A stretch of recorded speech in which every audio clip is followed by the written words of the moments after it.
have sex with him whenever he wanted to. Don't say you're not gonna have sex with him because there's a problem between the two of you. So I never deprived him of sex whenever like he was horny or wanted something. I never deprived him. We did it. Even there were times when I didn't want to, but you know, you were married and you would just do it just to satisfy, to make sure you just, it's like a compromise. What's up, wonderful, amazing, sweet, and lovely people? How y'all doing today? Hope y'all having an amazing day today, and hope you're not somebody still your joy. Welcome to Maryam's Joyful Life. Today's a beautiful day. Thank you so much for joining me. You guys are so amazing. Today's a beautiful day, y'all.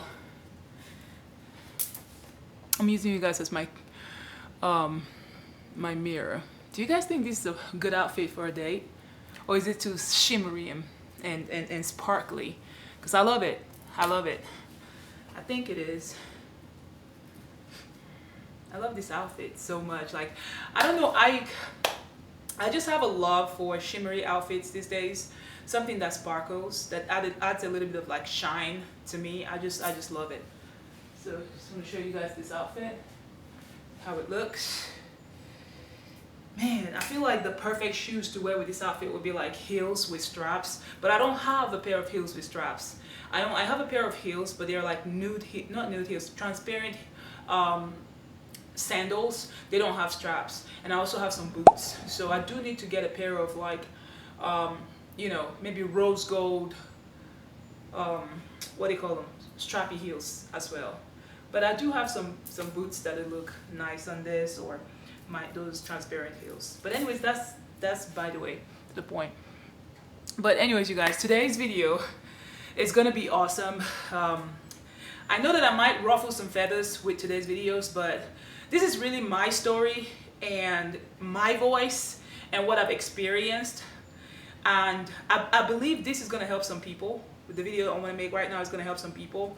And just a disclaimer out there before I get started, because I know some people like to twist people's words, but I've always been very like open and outspoken as to what I mean when I'm saying certain things. Let me just draw closer right here. I love going to church. Not all churches are the same. Churches are made up of people.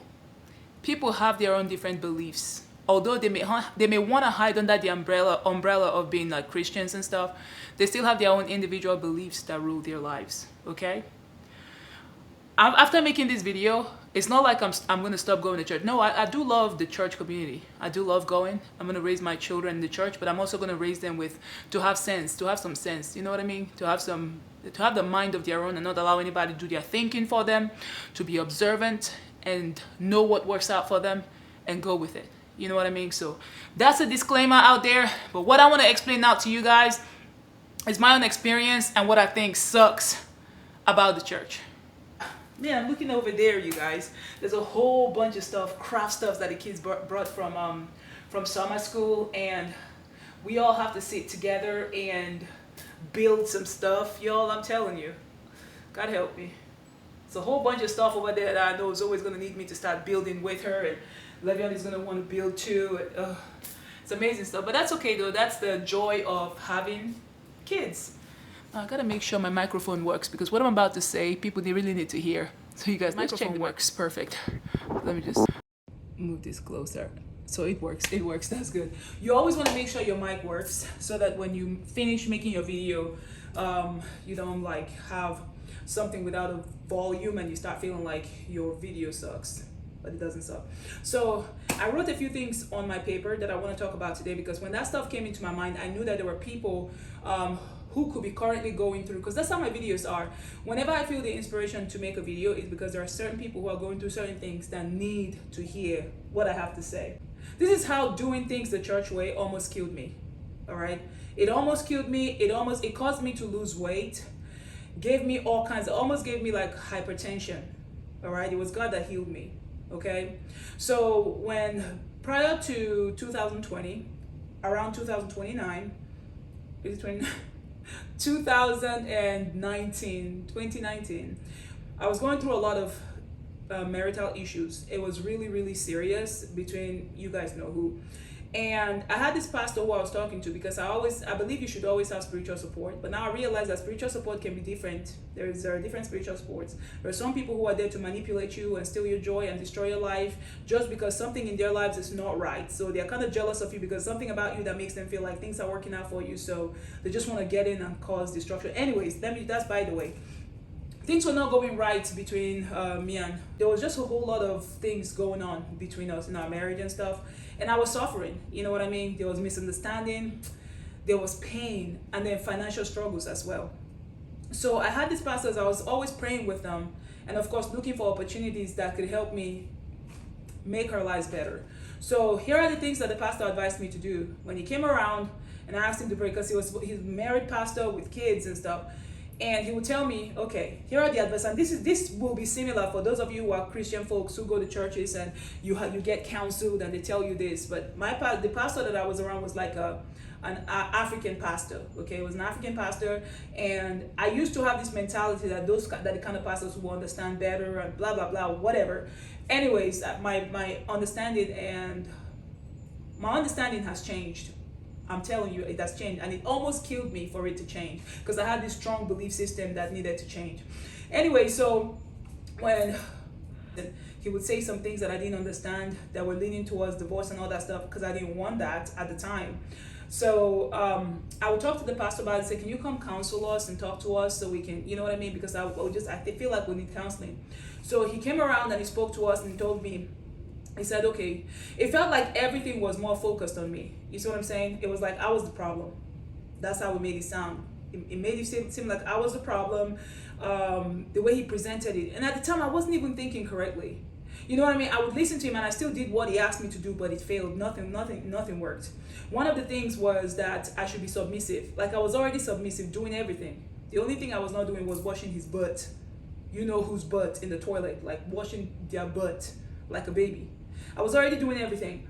Anyways, he said, be submissive and make sure you don't get angry and not cook the meals. I was like, I already love cooking, so of course I'm gonna cook. I'm doing all those things.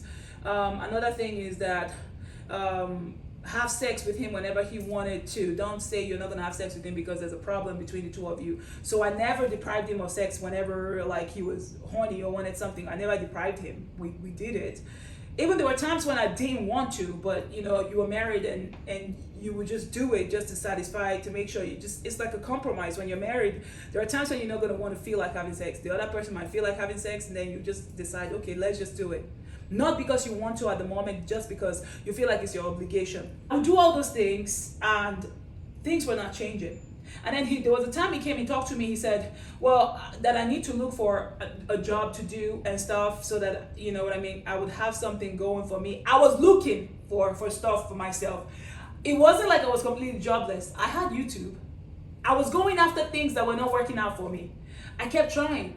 Every time it seemed like something was going to work out for me, and I actually had like a physical evidence of things about to work out for me, then this guy would come up and start crying or start feeling like, once things worked out for me and I started making this much money and, you know, I started making big time, that I would walk out. So I found myself trying to convince this person to not be scared, that I'm here for real, and that if things worked out for me, it's going to work out for all of us, because I've never given you the indication that I'm going to run away when things go better for me and I'm able to do the things I want to do and I have this financial power. Anyways, then this person would tell me, yeah, you got to be submissive, you got to do this, you do that. Everything I did not work. It felt like it made things even worse. It made the so-called man, I don't want to keep mentioning his name, feel like he had power over me, like I was nothing. So I found myself in this situation where I was trying to make somebody else happy. I was trying to make myself a certain way that would be pleasing to him so that things can work out and life can go on. There was never a time when the pastor spoke to him and made him feel like he needed to do something on his own part or be this way. It felt like it was me. I had to keep being the one. I had to keep being the one to do this stuff. Anyways, I was also advised to use anointing oil and anoint him. I did anoint him. We did pray together. I anointed him, but it didn't work. The anointing made the situation worse, made him worse, the attitude worse, and everything just worse. And at that time, I had young children that I was raising. So there was a whole lot going on. I was scared. Life was unsettling. The church that I was going, the prayer I was praying, nothing was working. Everything was just against me. So that was what pushed me into to start seeking God a different way. I was like, if I'm praying and anointing this person and they're becoming even worse towards me and my situation is getting worse, then what could be the answer, the change to my situation? You know what I mean? And this pastor's now coming over here and telling me I needed to be submissive, needed to have sex when the person wanted to have sex, or cook, things that I already did. I was doing those things, but nothing was working out. So what is the problem here? Another situation I also noticed was when it felt like I was getting a better job, a better opportunity, like a job, the pastor and another pastor who were in the same group, it's like there was this disconnect. I saw this rivalry between them as to who was going to get the tithe that was going to come from my position, because I never kept my mouth shut. I would always tell them what the compensation for the opportunities I was getting was going to be. So they would start calculating how much in their minds, how much I was going to pay in tithe. So there was just this problem happening, and I found myself in the middle.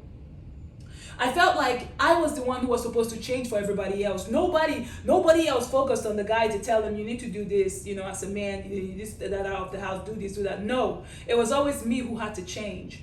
And I didn't like that, because on a neutral ground, I know that I'm not that bad. I'm not a terrible person, but I'm willing to compromise and do better if I had to. But at the same time, it's a two-way street, right? It involves two people. So if one person is not doing their part and you're the only one doing your part, then it's not going to work. And you're going to feel depressed because you're going to feel like there's something wrong with you, which is exactly what it made me feel. And this is going to bring me to another point. There is this pastor in our church. She's a new pastor and she's amazing. Her husband of 20 years was cheating on her with another church member.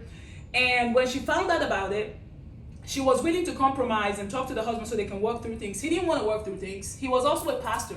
He did not want to work through things. He wanted a divorce. He divorced her and married that lady that he was cheating on her with. And when he married her, y'all, she was a virgin. She was a virgin. So instead of the church to stand by her when this happened, of course, the church turned against her. She felt like the church, left her, and they were on the man's side. So one thing I've noticed about the church is most of the time they want to sacrifice the woman on the altar and make the woman the scapegoat. The woman is the problem, the woman is this, the woman is that. That's what I've noticed, and that's something I do not stand for. So I will never go to a church where it feels like I'm the problem, like I have to be the one to change. No, because I need to use my brain. It takes two to tango, you know what I mean? So that was a problem. That is a problem I see with the church. And I see a lot of women too who are in relationships with men. I've heard some.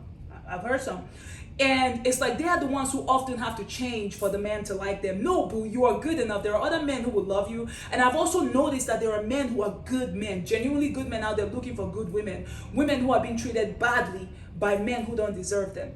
But the church will want you to stay in a marriage that can end up killing you as a woman. And then when you decide you want to walk out, or when you develop the strength and the backbone to stand up for yourself, then they start calling you disrespectful, or you're not unsubmissive. That's something I don't like about the church. No. The reason I love church is the fact that I love community. I want to have community of people around me. There are some teachings that, all of the teachings of Jesus Christ I love. There are some, a lot of them that I don't understand, that confuses me, but I'm still asking the Holy Spirit to give me understanding. But anyways, what I'm trying to say is, this is what drove me into starting to ask questions, deeper questions. When I was going through hell, they told me go and pray and fast and anoint the guy's picture, anoint him and stuff, things would change. I did that, it became a greasy devil. Things became worse. So I was like, okay, I've done all these things I'm supposed to do. I'm fasting, I'm losing weight. At the time, I was still breastfeeding Zoe. My breasts were drying up so fast. Sorry, you guys, if my head is cutting off from this camera, sorry. My breasts were drying up so fast, I could not do anything. I was losing weight, and I was like, and some people were even asking me on YouTube, something is going on in this relationship. They noticed the guy's attitude too towards me. And I was suffering on the inside, doing all this prayer, and nothing was happening. I started asking God, what's going on? Who are you, God? Do you even exist? Do you even exist? And then I said, God, if you exist, please show me something. What is it that I'm missing? When I started asking those questions and I started waking up midnight, which was I was already doing to pray, wake up midnight and pray, 3 a.m. and pray, but still my situation was getting worse. And there was no way out. And everything I was trying, nothing was really working out. So I was noticing some spiritual shifts in the terms of numbers and synchronicities that I was seeing. I didn't understand what synchronicities meant until I started really struggling. And after seeing those pastors and all kinds of things that started going on that I could not even understand, and I was in the middle of it. And there was nobody else I could turn to because at the point I felt like I was stuck. But guess what? When I started praying and meditating and asking God what's going on, in fact, I started asking, what is meditation? How can I learn how to meditate? You know what I mean? I started getting guided. That was one of the videos I came across was Bob Proctor. I looked at Bob Proctor. I started listening to his message. It's like a prosperity teacher. He let what do you call it? A mentor, a lifestyle mentor or something. I've forgotten what you call that. But anyways, he's passed away now. He made some videos that I listened to that really drew my attention. After Bob Proctor, I found out about Sadhguru. I would look at Sadhguru and I was like, okay, what is Sadhguru doing? What is this stuff? And I was things that I would normally not pay attention to because I was always looking for the biggest pastor who would lay hands on you and do, speak in tongues and save your life and stuff and cast out all the demons. But I went over there to have demons cast out of me so my life can change. My life did not change one bit. I went to many programs, nothing happened. The situation was still worse. Everything was still terrible. So I was like, okay, there's something I'm missing here because I know I'm not obviously a bad person. I serve God. God should intervene, but this is taking too long. Like the suffering is too much. I don't know what's going on. So something's got to give. I came across that. Synchronicity I started seeing numbers, number 7, 7, 7 everywhere. And I would have dreams and see 7 and all that stuff. And I'd be guided. I started coming across different YouTube videos talking about going inward, meditating, focusing on the within and letting go. When I started watching those things and started meditating, opening up myself up to meditating, there was one meditation Sadhguru did that I followed. I was like, okay, what is this? Let me sit down and do some meditation. When I started doing this and I kept praying too, I started noticing things. I was still going around these pastors that I was going around, but they started sounding phony to me. The things they were doing started sounding phony to me. And even I came to a point where I wanted to do something phony to try to get a job. I forged my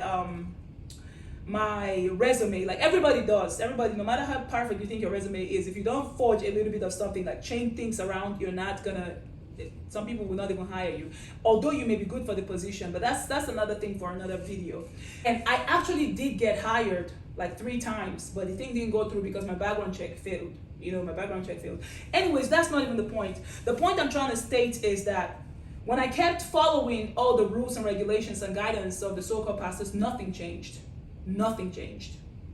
My life kept getting worse. Things did not change. It's not that those things normally don't work, but the truth of the matter is it takes 2 people to make something work. If you are suffering and struggling and you keep trying to change yourself to make somebody happy, it's never going to work because now you become the person's slave. Now the person can do with you whatever they feel like because you've lost your dignity. I felt like I lost my dignity at that point.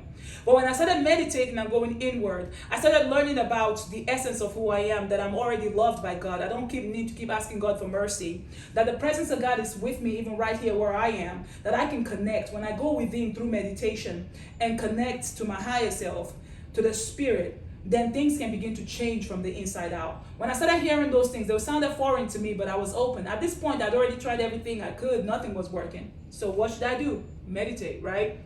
Because I was really, really suffering. Anyways, meditation truly helped me start letting go. It helped me heal.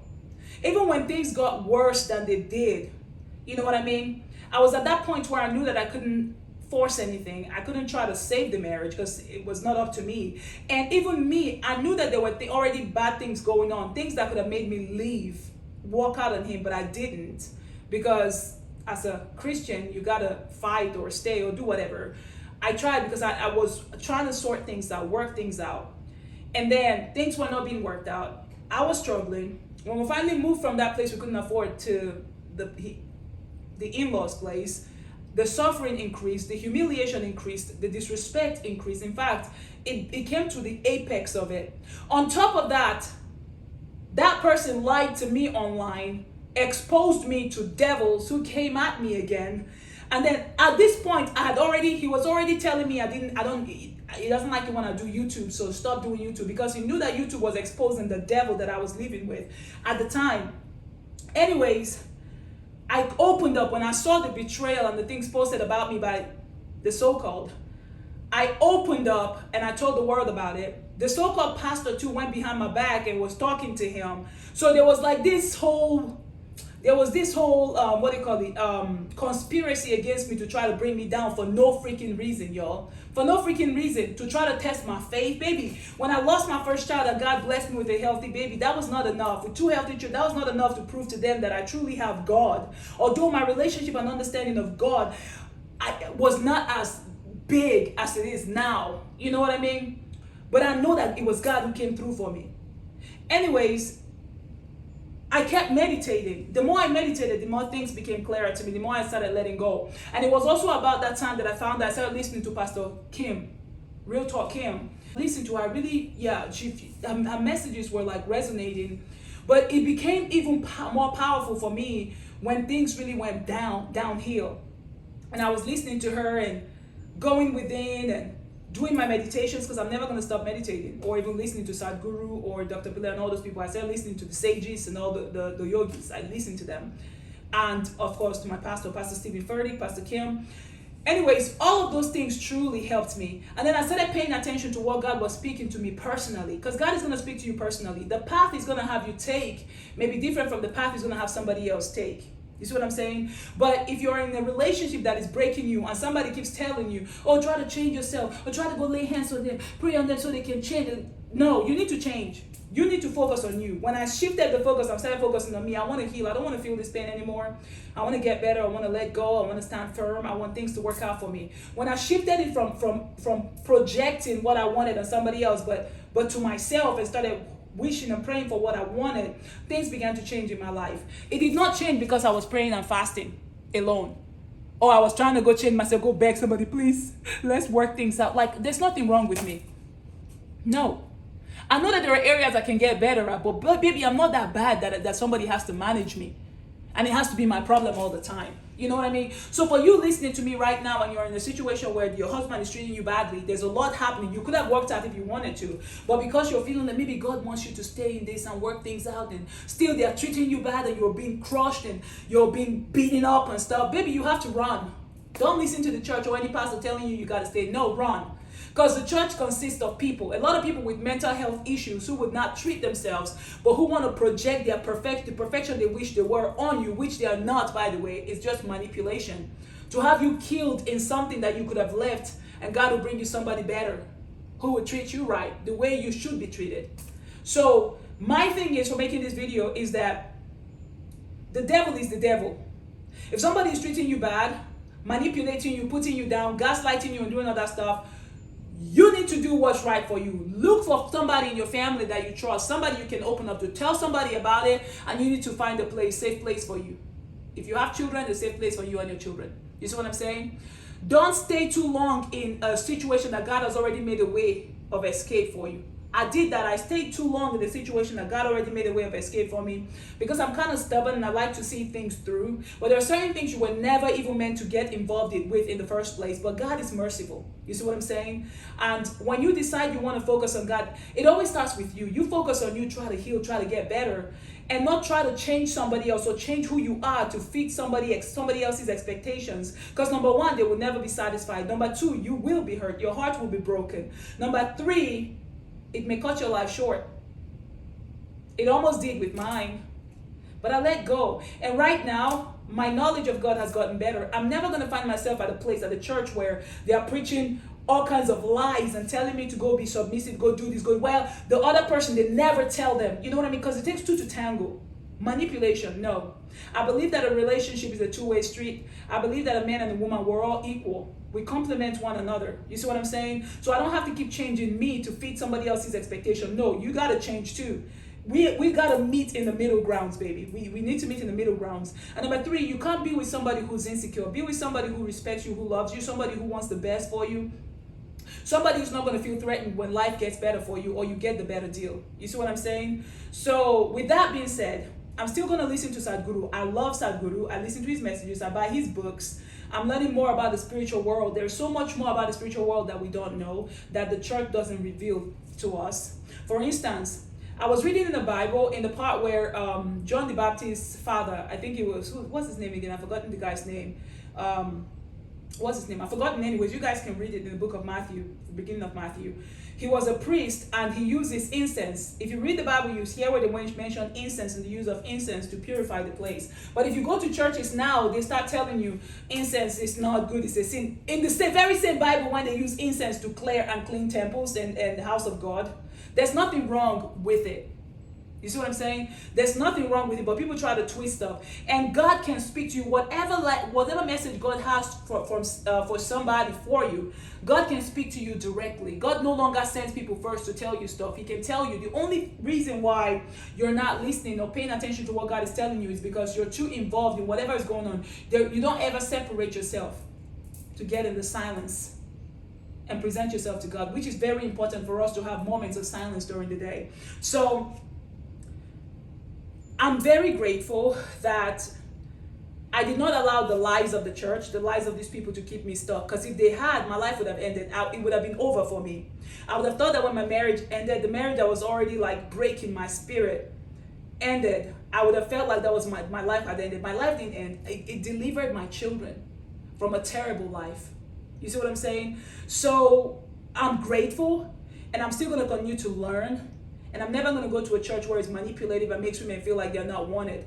Y'all, I'm telling you, that is not Christ's message. If you open the Bible for yourself, you read Christ's message, you will know that a lot of the things you hear from certain pulpits, it's just from a lot of pulpits, it's fake, it's manipulative, and putting you down. You see what I'm saying? As a woman, no. I stand firm because I know Christ loves me, and Christ never said that I should be killed or torn apart for somebody else to be happy. Anyways, that's the end of my video today. The lies and the things that I was told to do that never works. You got to always work on yourself. If something is killing you, there's nothing you can do to try to change that person. You got to change you. If you need to run, run.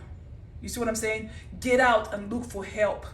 Talk to somebody about it. Because in my case, every time I made that, I wanted to talk to somebody about it. That person did not want it because they wanted me to die in silence. They don't want people to truly know what's going on.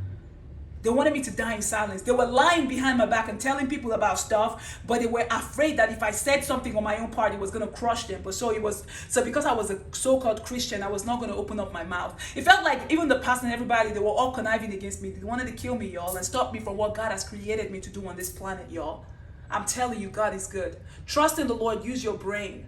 Don't ever be silenced by anything, no matter whether or not you're married to that thing or not. Don't be silenced. Get the right people around you. Ask questions. Know that if they are always pointing fingers to you as the problem, they are the problem. You see what I'm saying? I'm not saying you don't have problems, but if you're trying to change yourself constantly to fit somebody else's expectation, you need to run. In my case, I did not run because I was stubborn enough to think things were going to happen until it came to a point where I felt like, wow, yeah, you need to run.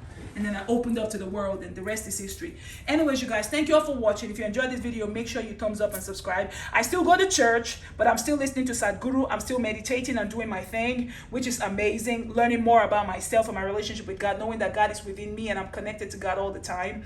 And I don't need to go.